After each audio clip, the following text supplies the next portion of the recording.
It's such a beautiful day. And I was sitting here and I just got through telling truth, my teenage daughter, because I was just reminiscing. Years ago, I used to attend a congregation. And I remember this one particular older sister. She was a seasoned sister. She was telling me the story of, this sister might be in her 90s now, but she was telling me the story about how it happened, how things took place when she had her first baby, her and her husband. And she said she came home from the hospital and everything, and her husband was trying to take care of her, right? So his idea of helping her was putting a pillow in the seat to make her comfortable at the dinner table as she prepared dinner. Okay. So, that's what that was. And she says not too long after that. He was being, intentional and really trying to help. So he put a pillow in the seat so she could be comfortable. And she said not too long ago after that, they both went to see another couple friend that had also had a baby.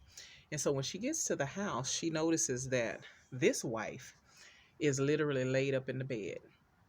And the husband is just running back and forth, just catering to her every need.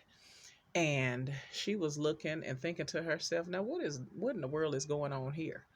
Um, And when she listened to her friend, the lady that had just had the baby, she said she spoke very softly and she almost sounded like a child herself. And this husband is just running back and forth, back and forth. And she said it dawned on her what the difference was. She said that the reason why this husband was just running back and forth was because of uh, his wife's gentle voice. It was almost like she was a girl. And so she says, what I took from that was that in marriage, you have to learn as a woman how to be a girl for your man, right?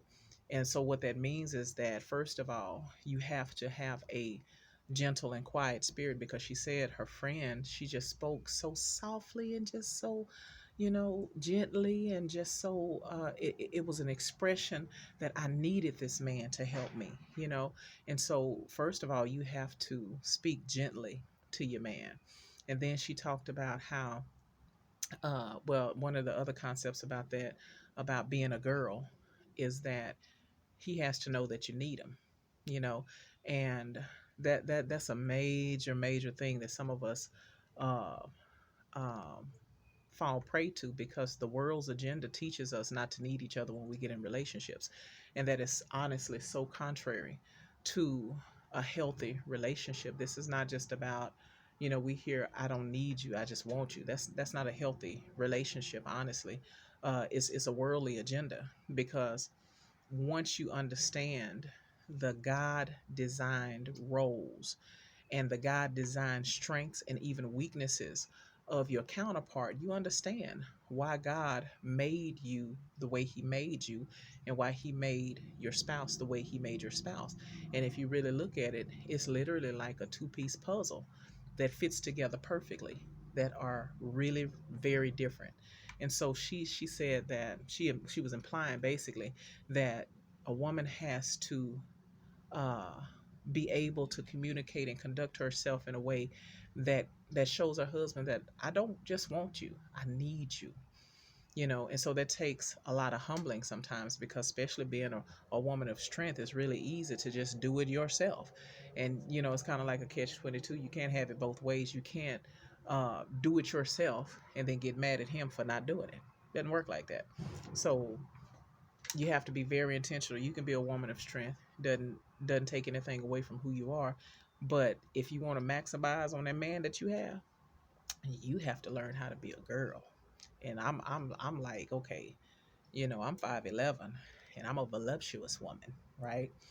But I she planted that seed in my spirit very early, even before I had my husband, and I remembered it. And so, as strong as I am, I still know how to be a girl. Yes. So learn how to be a girl. Speak gently. Um, Allow him to lead. Allow him to do. Um, Even if you can do, sometimes let him do it. You know. Be a girl.